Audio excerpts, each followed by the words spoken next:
Today we are going to talk about the things I wish someone had told me when I was breastfeeding my babies. Now, I say that I wish someone had told me these things, but the reality is that I was most likely told all of these things. But before most of us have a baby, we are focused on what we need to know about birth, because that's kind of a scary thing that we don't really know what to expect. But now I really believe that the hardest part of having a baby isn't birth.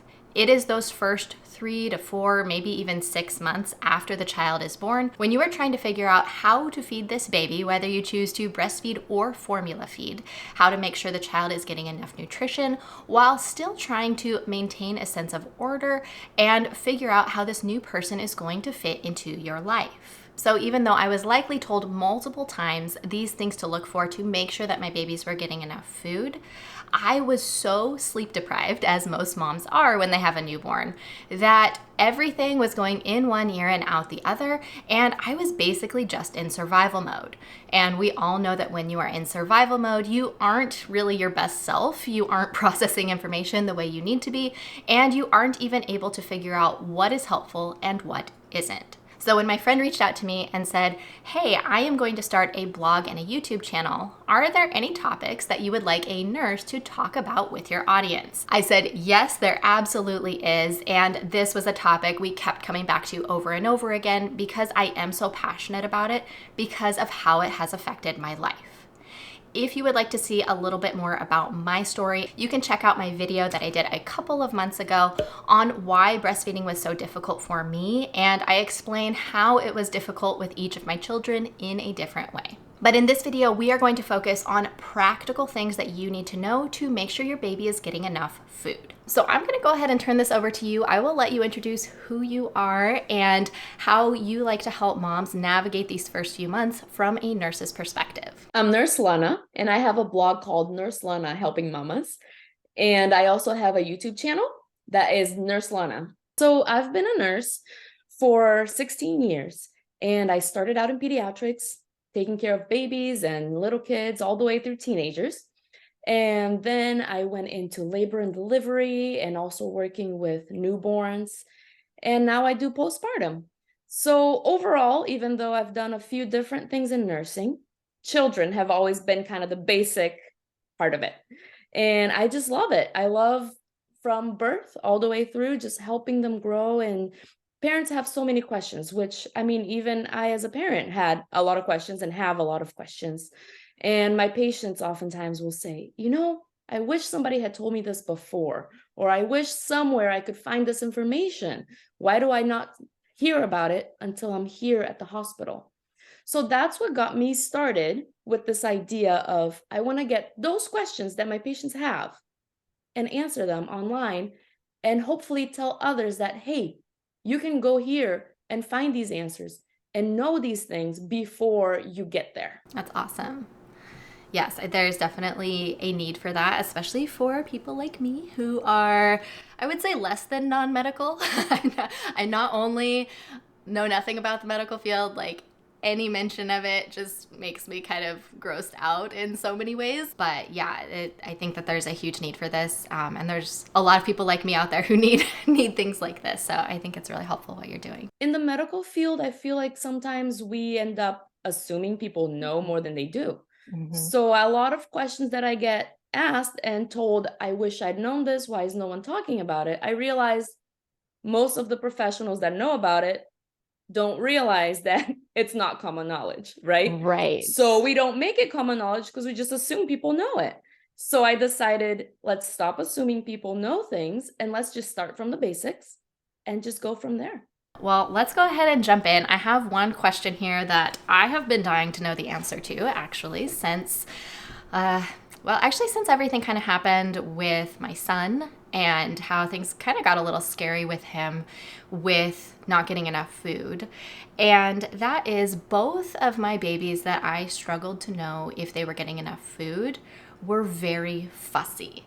My first, as you know, because you know her, was just a very cheerful baby overall. And we had been told over and over again, oh, you guys are just so lucky. Just wait, your next one will make up for this. So when our second baby was super fussy, I mean, she just acted angry at being alive. We just kind of thought, oh, well, this is payback because our first was so cheerful. And I've been very curious, is that actually a tie to hunger?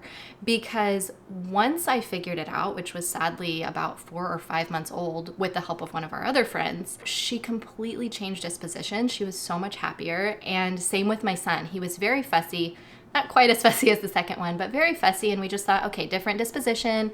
They're not all going to be the same. But once we figured that out, he was much happier. So I've just been curious, is that kind of a common misconception of just like, oh, some babies are angry, sorry, bummer to be you. And in reality, that's actually a sign that they may not be getting enough food.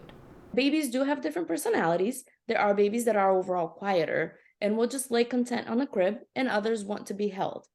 But there's a difference between I'll fuss a little bit, you hold me, I'll be happy, I'll fuss no matter what. If you just have that personality where you just want to be held, but you're going to be content once you're held. If you're not content no matter what you do, that's a whole different ball game, right? Yeah. And that was very much my second child. Who, by all other indicators, was healthy. I mean, she was a very healthy looking baby. She seemed to be eating just fine. She was growing a ton. She was my fastest growing baby by far. But she was just never happy, even when I was holding her sometimes. I mean, she was less unhappy then, but she still would just fuss and fuss and fuss no matter what we did. And looking back, I feel so bad about that now, but I just wish I had made that connection sooner. Mm-hmm. Yeah, and guilt is something that's so tough with parenting. I think no matter what stage of parenting you're on, us moms, we're really good at finding something to blame ourselves and be guilty about, right? But that's another thing that I'm trying to do is help moms realize that we're all humans and let's learn together and let's not beat ourselves up over it, right? Mm-hmm. It's easy to be guilty, feel guilty, but we love our babies, we're doing our best, and let's just, seek help and do the best for our kids. Okay, well, that is super helpful to know, and something I will definitely keep in mind if I end up having any more kids. If they're fussy, maybe let's look at if they're getting enough food, especially since I've had this problem twice now. But can you give moms and dads out there some just basic signs for, yes, this baby is getting enough food, or maybe no, they aren't getting enough food, and here are some things that you can do to help that? Sure. So let's talk about a few more things then that we can keep an eye on at home, right? Definitely just like to bring up the don't use this instead of your doctor. Yes. Do go to your doctor's office and get checked out. But a few other things you can look at is the diapers, right? How often is your baby having a diaper? How heavy is that diaper? So by the time your baby is 5 days old, it should be having about 6 heavy, wet diapers. So it's not just a tiny little streak of pee. It's like it's heavy enough that there's enough water in there, enough pee in there that he's well hydrated. He or she's well hydrated. You also want to make sure they're pooping every day, several times a day, and that the poop's not constipated. Baby's poop should not be solid, right? So that's another way you can tell if they're getting enough of that liquid and not being dehydrated. Another tip is the skin. So let's see. You know how our skin, when you pull it, it goes right back down. That's when you are well hydrated, right? Mm-hmm. If you look at older people's skin, you pull it up and it just kind of sits there. Well, their skin's also getting more frail. But in babies, if the skin isn't coming back down and it's almost acting like an older person, they're dehydrated. They don't have that elasticity because they don't have enough water in there.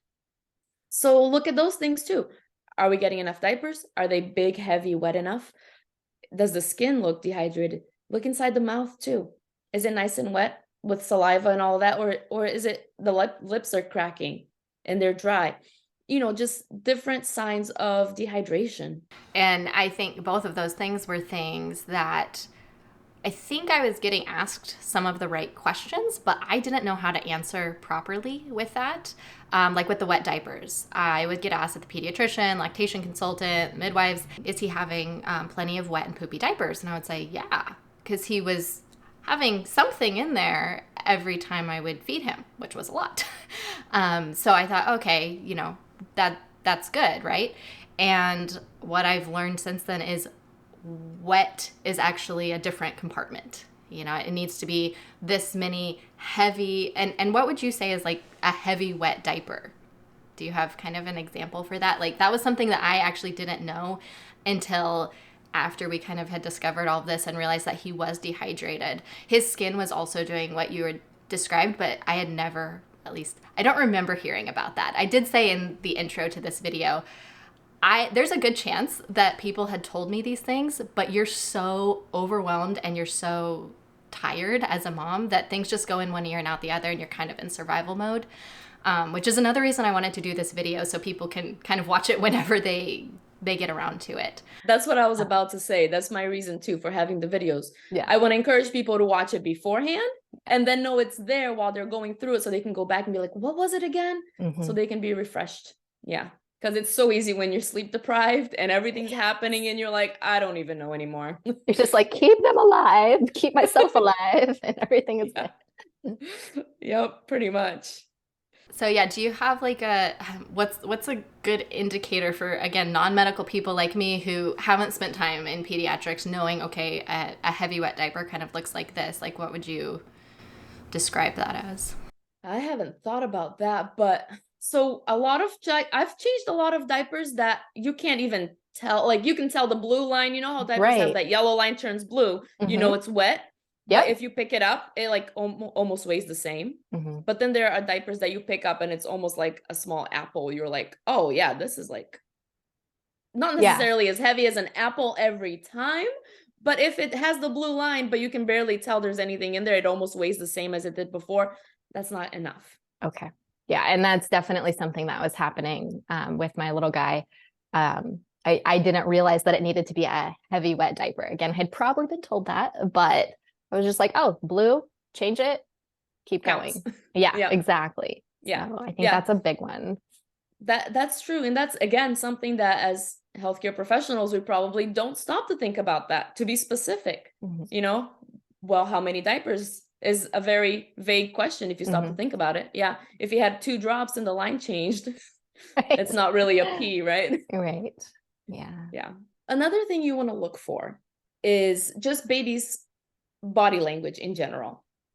And I will actually have some pictures in my blog to help if people are more visual. You know, when babies are full, they will just let go or use humor as a pacifier. So it's quick, short sucks that are not like long with swallows, right? And their arms will be really just kind of floppy. So one of the things that I like to show moms, if a baby is full, I will literally pick up the baby's arm and let go, and it just kind of drops back down. If they're still hungry, that arm is nice and rigid like babies usually are, and you can't get it to just flop down. But once they're full, and we call it milk drunk, their arms are just floppy, they're just relaxed. You should even be able to change a diaper, burp baby, put baby skin to skin.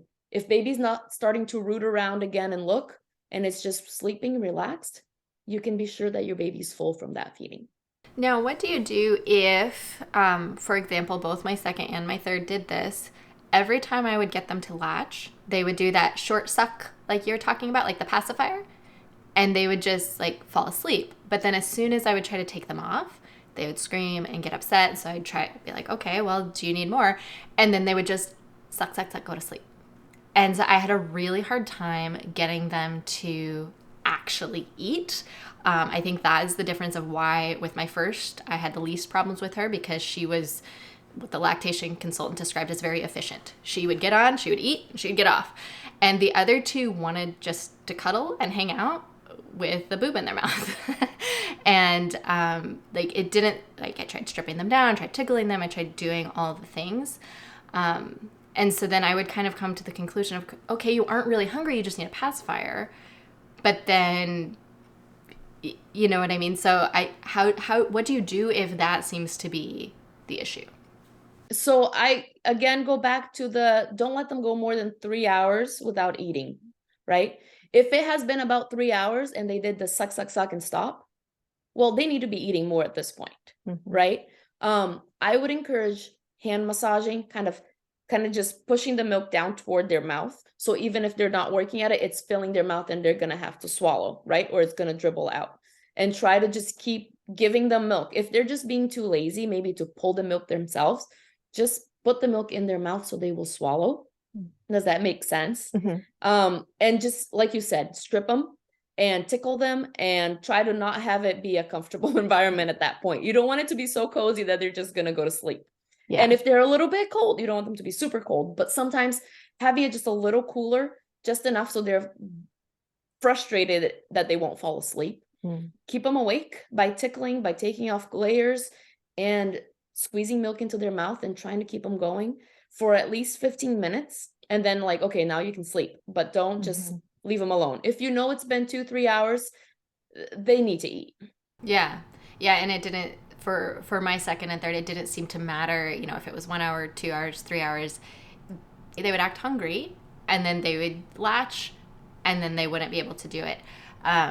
I don't know if part of it too with my kids is they all had tongue ties and the second and third ones were definitely worse. So I don't know if that had something to do with it. They weren't getting as deep of a latch or things like that as well. But I have wondered about that. Like, okay, what do you do if all they will do is just, I felt like use me as a pacifier. They didn't actually want other pacifiers. They just wanted me to be their pacifier. Yeah, but if you get to that point where they're just not wanting to eat, that's when I would say, again, go see your pediatrician, see if there's something else wrong. Like you said, a tongue tie, or maybe they're having struggles with their blood sugars. If your blood sugar is low, you get exhausted by doing just a little bit and you just can't keep going, right? So if there's an underlying problem, then they're just truly exhausted and can't eat because they're so busy trying to do something else.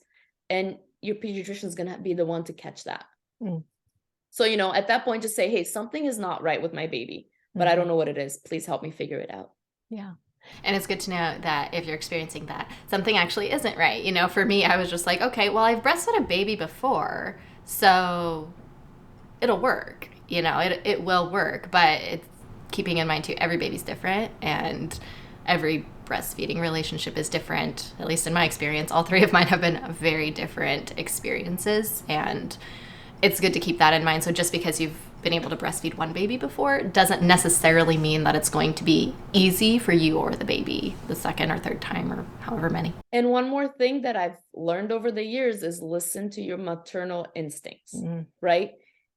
How many times I've seen a doctor or a nurse brush something off and the mom's like, no, something is wrong here. And later on we were like, something was wrong, you know? So if you feel like something is not right, and even if your pediatrician or lactation specialist is saying, no, you're fine, listen to your instincts and push them and say, no, something is not right. Please keep looking, because we're human too, you know? And like I said, I've learned that if a mom's saying something is wrong, I better listen to her, because there's that something about that maternal instinct that just really helps us keep those babies alive too.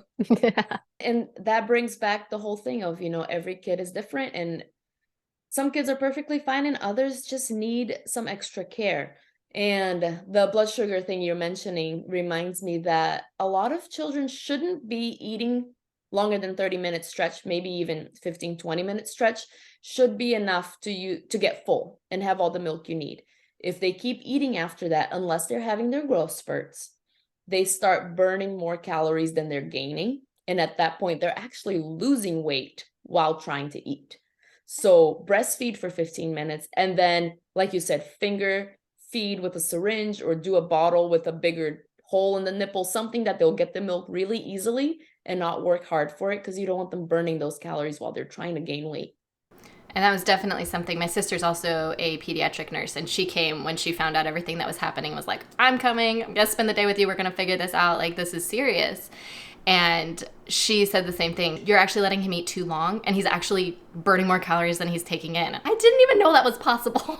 Here I am trying to make sure that he gets enough food. So I think that's another big thing a lot of parents don't know. And with him too, we switched bottles. We had bottles. We had been trying to give him a bottle after the feeds. But she said sometimes the babies just don't like certain nipples, or sometimes there's a problem with the nipple if they have a little tear or things like that. So that's another thing that people can try too. And as soon as we switched bottles, he immediately started drinking more in a shorter amount of time. One other thing that we learned when we were going through all of this with our little guy is that there's actually something called starvation pooping, where they aren't peeing very much, but they are pooping quite a bit, and the poop actually turns green. And me, as a non-medical person, just thought, well, yeah, he's pooping and peeing, because it was often combined together when people would ask me that. So you said you would actually put on your website some pictures of what their poops should look like to make sure if it doesn't look like this, then maybe seek some medical advice and see if there's something else going wrong. Because yeah, I had never heard that that was even a thing. I just thought, well, if they're pooping, they must be getting enough food, but it can actually be a sign of a more serious problem. Yes. And I will have the different colors and at what age it should be that color, because green at one point is normal, but then it gets past that point where now it's just possibly bile. And speaking of green, if baby is throwing up and it's got green in there, that's another big red flag too. Okay. So, if you're having a little spit up and it looks like milk, that's one thing. If the spit up has green in it, you want to get to your health professional and just look into it. So I want to have a link for you to check out of the World Health Organization growth curve. And it has birth through 2 years old. You can plug in your baby's weight and see where they fall, if they're underweight or if they're normal. That is the best, most accurate one that we have right now. So if you're questioning your baby, go ahead and plug it in there and see what it is. And then tell your doctor, hey, I plugged it into this. This is what I saw. What do you think? And talk to them about it. And correct me if I'm wrong here, but with the growth curve, it's important for your baby to stay on their curve, right? You don't necessarily need them to be like, if they start at the 10th percentile going to the 90th percentile or anything like that. Like they just kind of want to stay on their curve. Is that right? And then if you see dips, then that's where a problem is.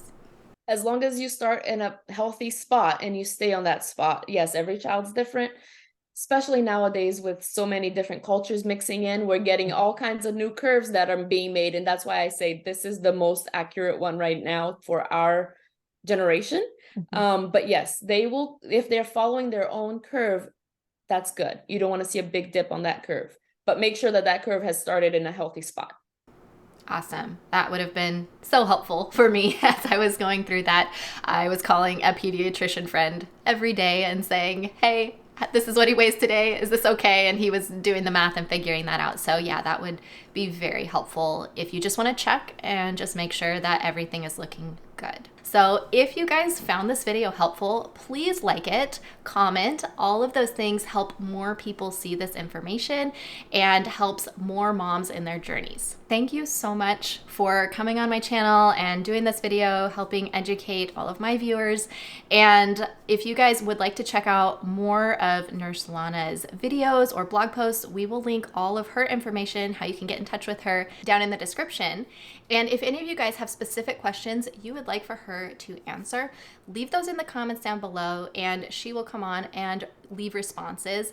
And if you have ideas for other videos you would like to see her do on her channel, leave those in the comments down below as well, because sometimes it's hard as a content creator to know exactly what would be helpful. So leave all of that in the comments and we will try to get all of your questions answered.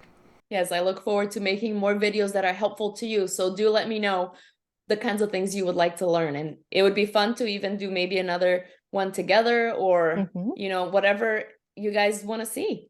Yeah, for sure. I think that would be really fun as well. As always, I'm Kassy with makingtimeforgiggles.com. Feel free to subscribe down below if you would like to see more videos on making your life simple. Hey guys, real quick before you go, I hope that this video has been super helpful for you if you are in the same boat that I was with not knowing if your baby was getting enough food or not. We had so much fun making this video for you that we actually ended up with enough content to make 2 videos. So if you would like even more information about how to feed your baby and some more tips for those early days and weeks with a newborn, head over to Nurse Lana's channel and she has another video there for you from our interview. All right, well, that's all for now, guys, and I will see you on the next one.